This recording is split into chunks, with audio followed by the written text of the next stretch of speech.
So I grew up in the profession, little kid, going to DE, running around, going to the pool. How long is that? How many years? 32 years. 32 years, Yep. all right. So you've seen it? Literally, I've seen it from the beginning, right? So seen some evolutions of it, some changes in it.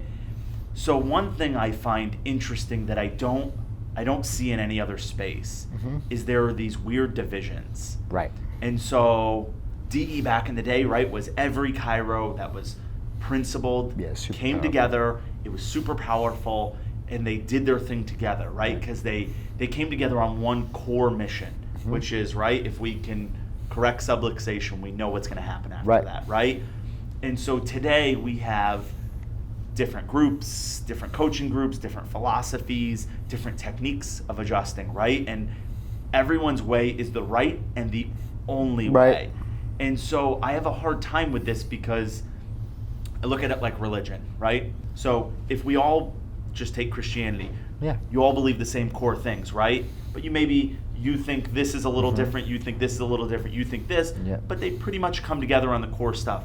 Why can't chiropractic come together on the core principle, and why do we argue about stupid things like whether you teach nutrition or not makes you principled or not, right? Or whether you veer off on one thing but you still believe the principle. Yeah, well, due to that segregation, the profession will never become what it needs to be. Because to say that my technique's better than yours, it's not. You see, what starts to happen is like religion does this a little bit differently. I call it, you got national borders and state borders. So the national border would be the big idea. I mean, we all could agree that, we're removing subluxation, the principle of chiropractic. So all these different groups believe that, but they bicker on the state border. State border would be like, well, you do this technique, or you're C5 only, you're Atlas only, you're a mixer. So that's all state border stuff. But we need to start focusing on the national border and being respectful of one's way of removing interference, whichever way it is, and coming together. Because if you're segregated, a couple things happens. Our energy isn't together, like DE and back in the day. It was like everybody came and they had one common focus, and the community and power of the room saved the profession. Now when it's segregated, the power is down. And then when you have people together on one common purpose, financially wise chiropractic, they can now start doing national campaigns and getting the true message out, just like medicine does daily.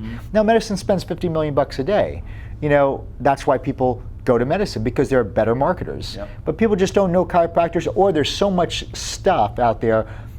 1,000 people, what's chiropractic? There need to be 1,000 answers. And it's so, the waters are so watered down, just so dispersed.